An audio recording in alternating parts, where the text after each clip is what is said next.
जय Hind. Educational study में आपका स्वागत है। जैसा कि आप जानते हैं कि हम लोग केमिस्ट्री को वनडे एग्जाम के हिसाब से कवर करते हुए चल रहे हैं, जिसमें हम लोग पहला चैप्टर एटॉमिक स्ट्रक्चर के बारे में पढ़ा है। आज हम लोग दूसरा chapter metal and non metal के बारे में पढ़ेंगे, जिसमें हम लोग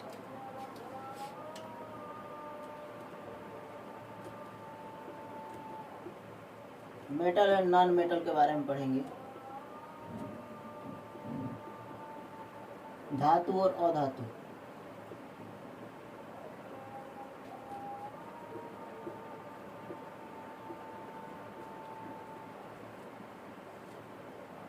धातु और अधातु। धातु और अधातु पढ़ने से पहले हम लोग जान लेते हैं कि एलिमेंट, तत्व,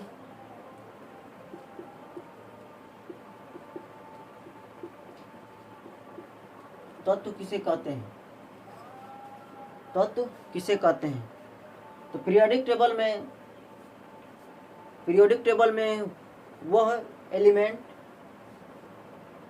या पदार्थ में वह सूक्ष्म कण जो शुद्ध अवस्था में पाई जाती है।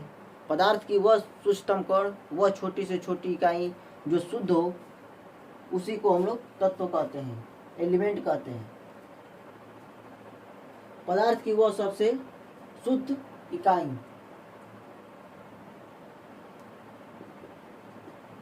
पदार्थ की सबसे शुद्ध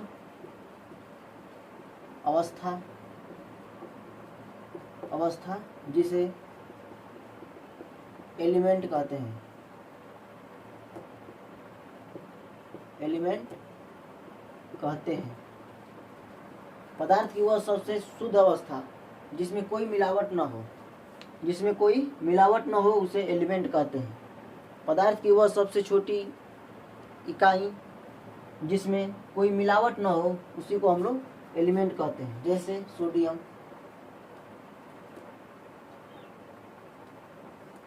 सोडियम में हम लोग देखेंगे कि सोडियम के ही एटम होंगे। सोडियम एलिमेंट में सोडियम के ही परमाणु होंगे, इसमें कोई अदर परमाणु नहीं होगा। जैसे हाइड्रोजन, हीलियम, लिथियम,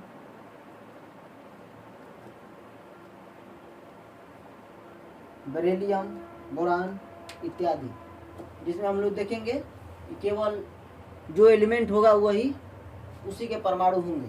जैसे सोडियम में सोडियम के ही परमाणु होंगे, कार्बन में कार्बन के परमाणु होंगे, नाइट्रोजन में नाइट्रोजन के परमाणु होंगे। अब हम लोग एलिमेंट को कितने भागों में बांटते हैं उसको देखेंगे। एलिमेंट का कॉन्फ़िगरेशन, जैसे एलिमेंट को मेटल, नॉन मेटल,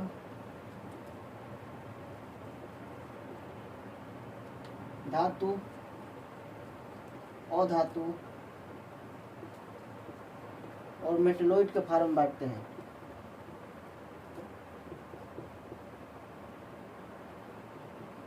मेटलॉइड के फॉर्म बांटते हैं उपधातु। हम लोग एलिमेंट को धातु, अधातु और मेटलॉइड के फॉर्म में पढ़ेंगे,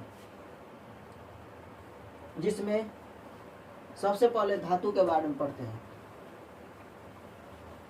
मेटल के बारे में।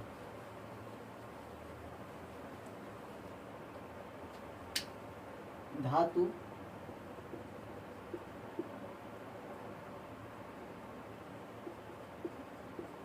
सबसे पहले हम लोग धातु के बारे में पढ़ते हैं। पीरियोडिक टेबल के अंदर धातु किसे कहेंगे? पीरियोडिक टेबल के अंदर ऐसा एलिमेंट जो इलेक्ट्रोपॉजिटिव हो। पीरियोडिक टेबल के अंदर ऐसा एलिमेंट जो इलेक्ट्रोपॉजिटिव हो, जो इलेक्ट्रॉन को डोनेट करता हो, इलेक्ट्रॉन को दान करता हो, उसी को हम लोग धातु कहेंगे। पीरियोडिक टेबल के अंदर या आवर्त सारणी के अंदर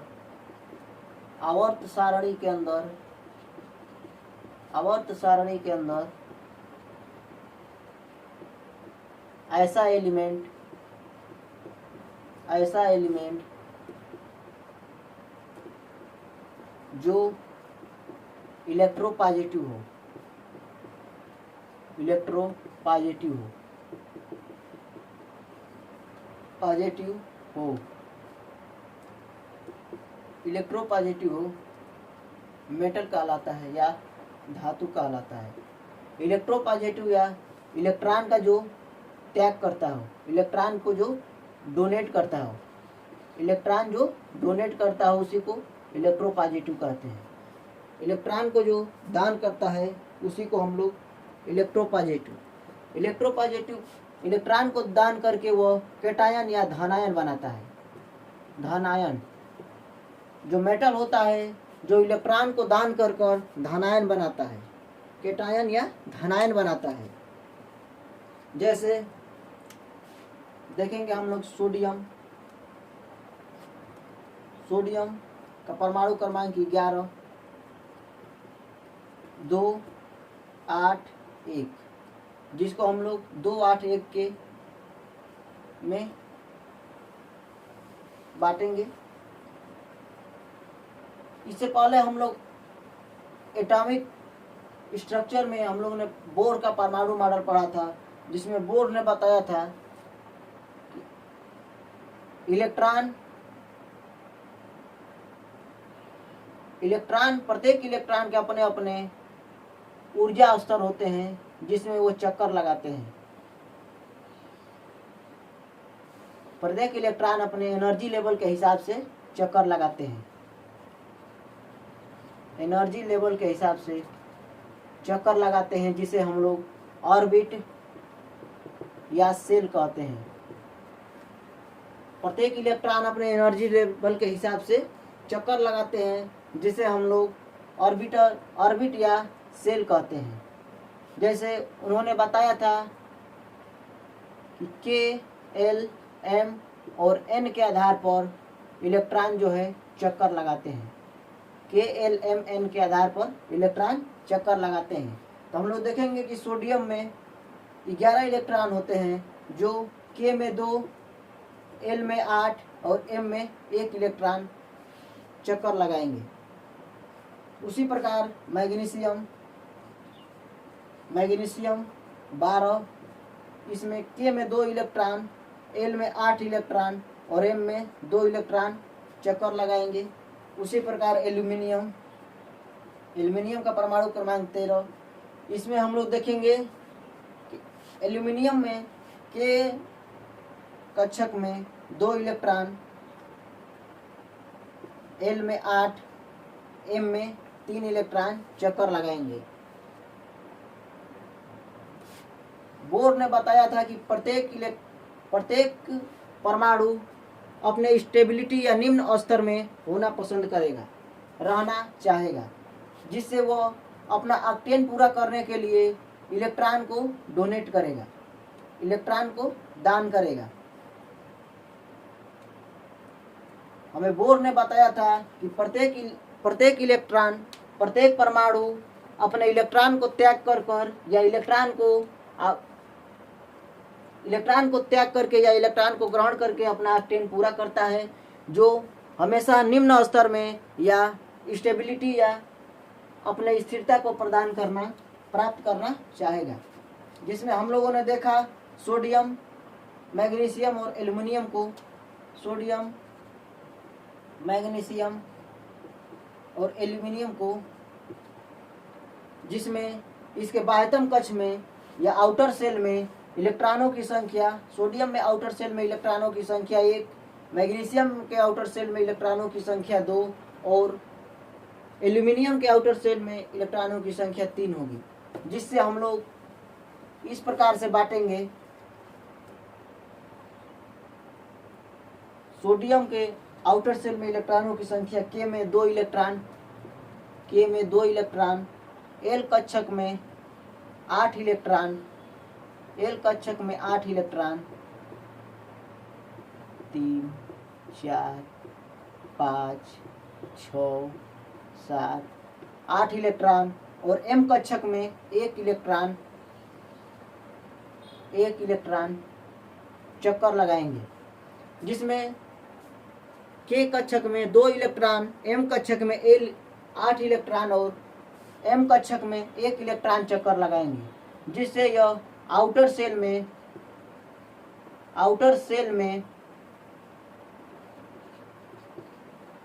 सेल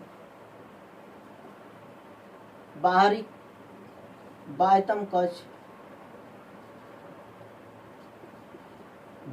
कक्ष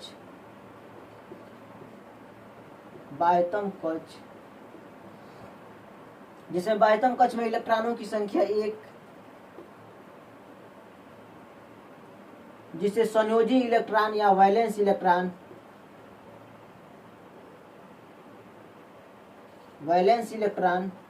जिसे संयोजी इलेक्ट्रॉन या वैलेंस इलेक्ट्रॉन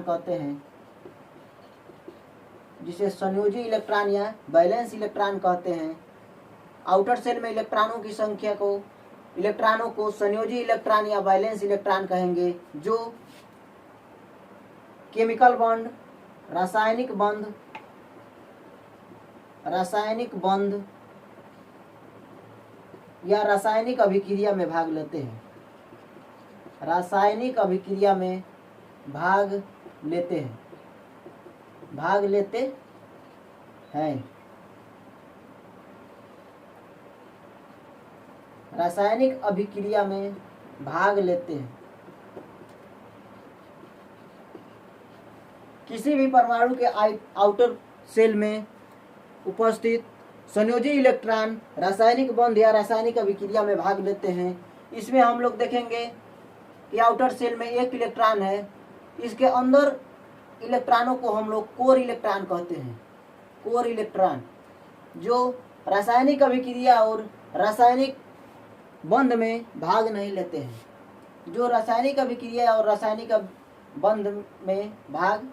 हैं, इसमें सोडियम में कोर इलेक्ट्रॉनों की संख्या को हम लोग देखेंगे 1 2 3 4 5 6 7 8। एल कक्षक में 8 इलेक्ट्रॉन और एम कक्षक में 2 इलेक्ट्रॉन उपस्थित है, जिससे हम लोग को सोडियम में कोर इलेक्ट्रॉन 10 प्राप्त हुए। तो सोडियम में कोर इलेक्ट्रॉनों की संख्या 10 होगी। इस प्रकार से सोडियम धातु जो है अपने बाह्यतम कक्ष में उपस्थित इलेक्ट्रॉनों को त्याग करके धन आयन बनाएगा। सोडियम जो है अपने बाह्यतम कक्ष में इलेक्ट्रॉनों की संख्या को त्याग कर धन आयन बनाएगा, जिससे यह एक धातु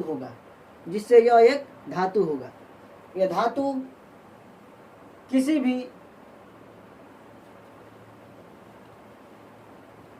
धातु जो है ऐसा परमाणु जिसके बाह्यतम कक्ष में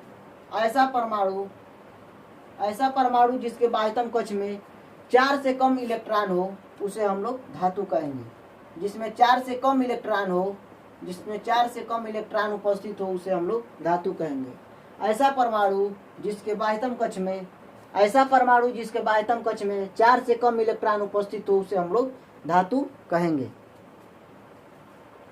ऐसा इलेक्ट्रॉन जिसमें 4 से कम ऐसा परमाणु जिसके बाह्यतम कक्ष में 4 से कम इलेक्ट्रॉन उपस्थित हो, उसे हम लोग धातु कहेंगे। धातु को हम लोग 4 भागों में बांटते हैं, 4 रूपों में या 4 अवस्था में प्राप्त करते हैं। जैसे पहला सॉलिड या ठोस अवस्था में प्राप्त करते हैं। धातु को हम लोग ठोस अवस्था में प्राप्त करते हैं। दूसरा लिक्विड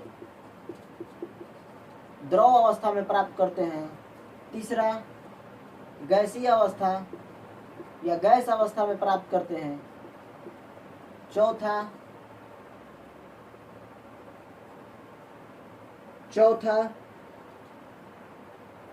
बीईसी फॉर्म में प्राप्त करते हैं। बीईसी फॉर्म में प्राप्त करते हैं। पांचवा प्लाज्मा फॉर्म में प्राप्त करते हैं। प्लाज्मा फॉर्म में प्राप्त करते हैं। BEC Bose-Einstein conductor. सामान्यतः हम लोग देखेंगे कि धातु को हम लोग ठोस अवस्था में ही प्राप्त करते हैं। आमतौर पर हम लोग देखेंगे कि धातु को हम लोग ठोस अवस्था में ही प्राप्त करते हैं, जैसे calcium, sodium, iron, nickel, copper, zinc इत्यादि इत्यादि धातुओं को हम लोग देखेंगे कि धातु को ठोस अवस्था में ही प्राप्त करते हैं। इसमें हम लोग देखेंगे कुछ धातुएं रूम टेम्परेचर पर ही लिक्विड अवस्था में प्राप्त होती है। रूम टेम्परेचर पर हमें लिक्विड अवस्था में प्राप्त होती है।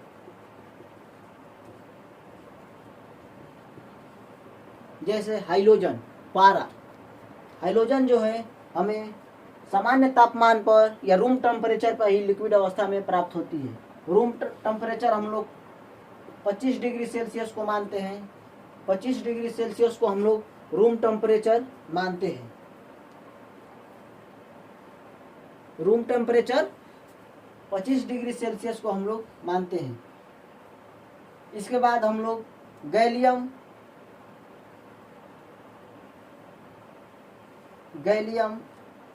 गैलियम नामक धातु को देखेंगे। गैलियम और सीजियम नामक धातु को देखेंगे, जो हथेली पर रखने पर, जिसे हथेली पर रखने पर वह लिक्विड फॉर्म में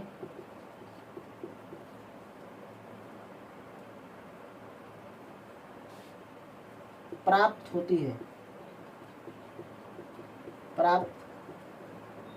है।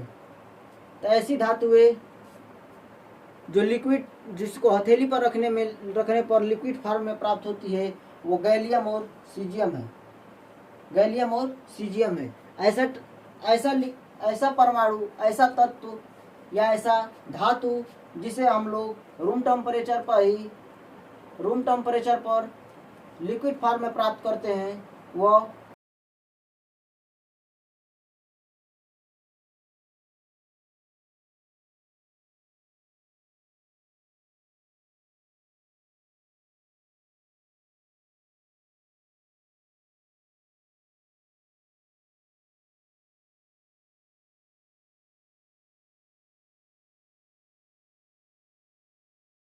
रासायनिक गुण, धातुओं के रासायनिक गुण, जिसमें पहले मैलेबिलिटी आती है। एबिलिटी, जिसे हम लोग आघातवर्धनीयता कहते हैं।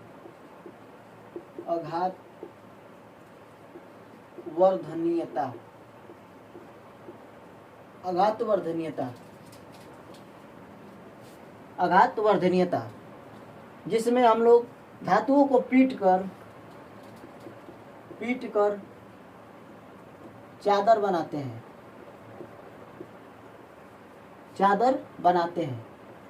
तो धातुओं में, प्रत्येक धातु में यह गुण होता है। प्रत्येक धातु में मैलेबिलिटी का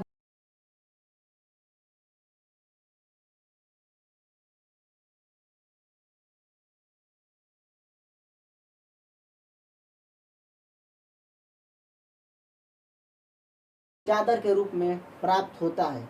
जैसे पीरियोडिक टेबल में सबसे ज्यादा आघातवर्धनीय धातु सोना, सबसे आघातवर्धनीय धातु सोना। उसके बाद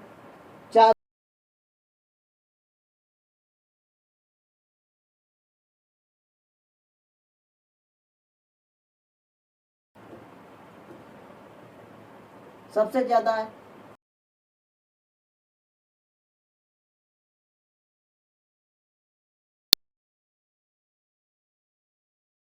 होता है। तो पीरियोडिक टेबल में या प्राकृतिक में प्रत्येक धातुओं में आघातवर्धनीय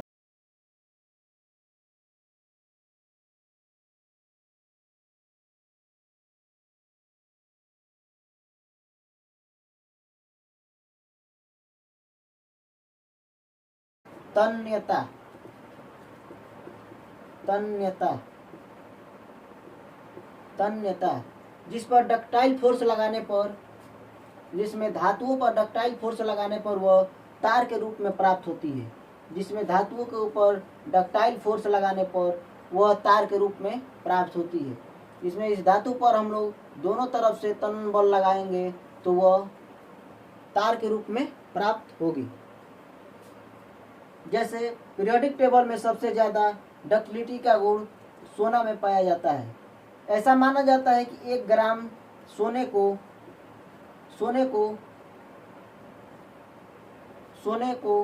2 किलोमीटर वायर के रूप में हम लोग बदल सकते हैं। जिससे यह माना जाता है कि 1 ग्राम सोने को हम लोग 2 किलोमीटर वायर में बदल सकते हैं। इस पर तनन बल लगाकर या डक्टिलिटी फोर्स लगाकर हम लोग 2 किलोमीटर वायर में बदल सकते हैं इसको। तो प्रत्येक धातुओं में डक्टिलिटी का गुण पाया जाता है, प्रत्येक धातुओं में तन्यता का गुण पाया जाता है। इसके बाद हम लोग देखेंगे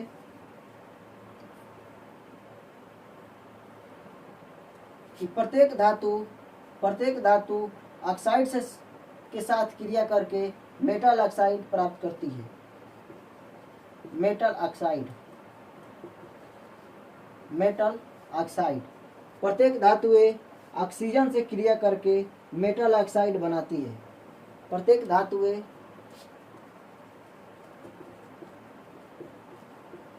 ऑक्सीजन के साथ क्रिया करके मेटल ऑक्साइड या धातु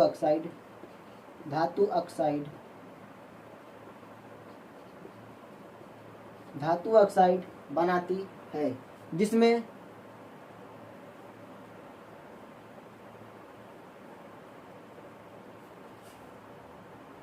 जिसमें हम लोग देखेंगे कि ये धातु ऑक्साइड बनाती है जिसकी नेचर क्षारीय होती है,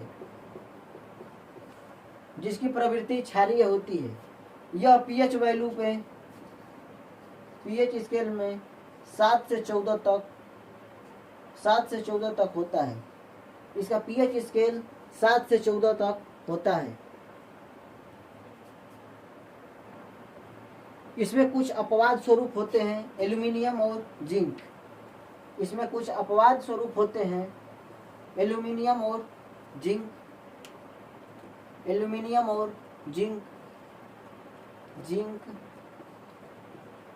जो ऑक्सीजन के साथ क्रिया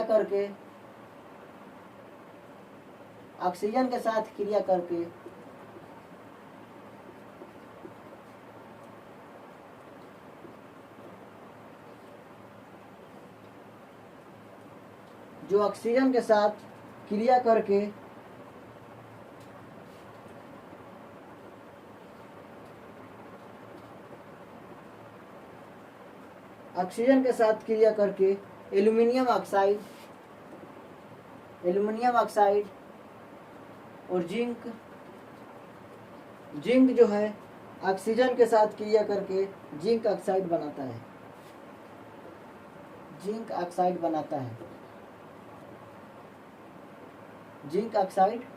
है। जिसमें इसकी प्रवृत्ति जो होती है उदासीन होती है। जिसमें एल्यूमिनियम ऑक्साइड और जिंक ऑक्साइड की प्रवृत्ति जो होती है उदासीन होती है। जिसमें अम्ल और क्षार दोनों का गुण पाया जाता है।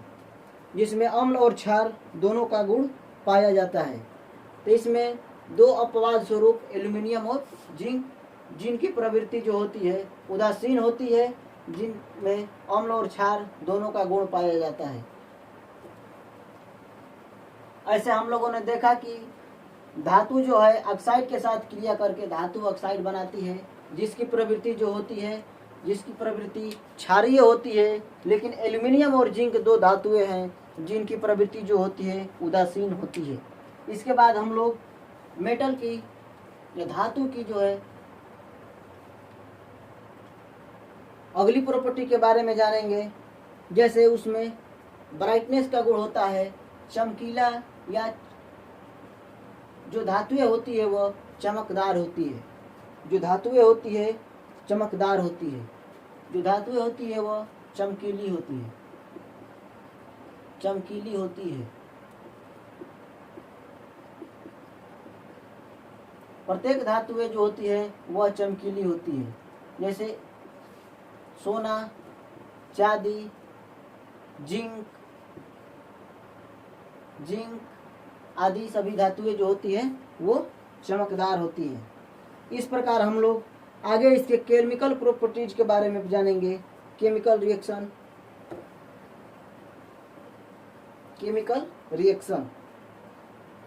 धातुएं जो होती है,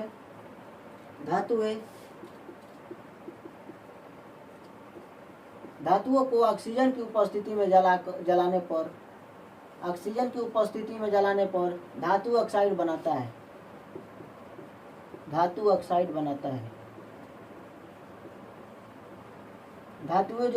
धातुओं को ऑक्सीजन की उपस्थिति में जलाने पर वो धातु ऑक्साइड बनाता है। जैसे मैग्नीशियम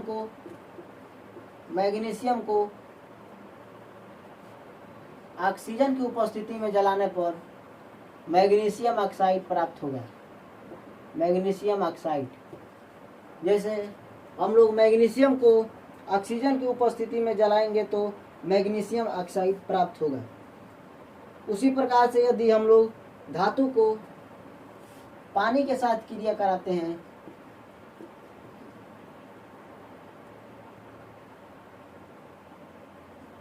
धातु को हम लोग H2O जल के साथ क्रिया कराएंगे तो वह मेटल ऑक्साइड, धातु ऑक्साइड और हाइड्रोजन गैस रिमूव होगा। धातु ऑक्साइड या मेटल ऑक्साइड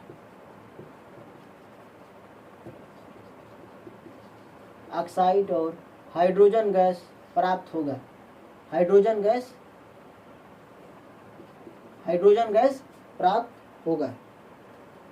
हाइड्रोजन गैस प्राप्त होगा। जैसे सोडियम की क्रिया जल से कराने पर सोडियम की क्रिया हम लोग जल से कराएंगे तो सोडियम ऑक्साइड और हाइड्रोजन गैस प्राप्त होगा। सोडियम ऑक्साइड और हाइड्रोजन गैस प्राप्त होगा। इसके बाद हम लोग देखेंगे मेटल की क्रिया यदि हम लोग एसिड से कराते हैं या अम्ल से कराते हैं। मेटल की क्रिया हम लोग अम्ल से कराते हैं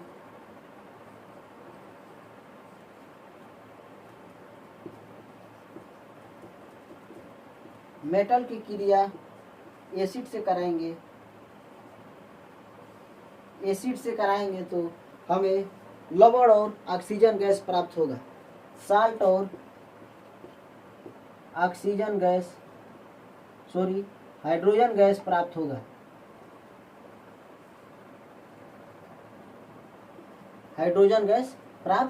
होगा।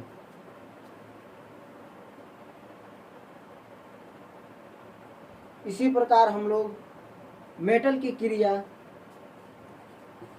या धातु की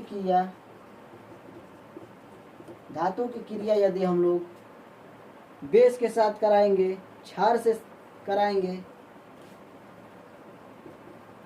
से कराएंगे तो भी हमें हाइड्रोजन गैस प्राप्त होगा। हम लोगों ने देखा कि धातु की क्रिया पानी के साथ कराते हैं तो हाइड्रोजन गैस प्राप्त होता है। सोडियम की क्रिया जल से कराएं हम लोग तो हमें सोडियम ऑक्साइड और हाइड्रोजन गैस प्राप्त हुआ। इसी प्रकार हम लोगों ने देखा कि मेटल की क्रिया एसिड से कराते हैं तो हम लोगों को हाइड्रोजन गैस प्राप्त होती है।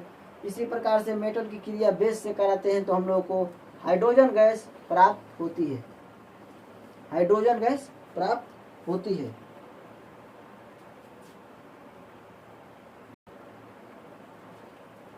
इस प्रकार से हम लोगों ने धातु के बारे में पढ़ा, धातु की फिजिकल प्रॉपर्टीज और केमिकल प्रॉपर्टीज को पढ़ा। कल हम लोग कुछ धातुओं को पढ़ेंगे, कुछ धातुओं को उनके बारे में पढ़ेंगे। तब तक आज की क्लास यहीं समाप्त करते हैं। जय हिंद। आगे की क्लास कल हम लोग फिर रेगुलर करेंगे। जय हिंद।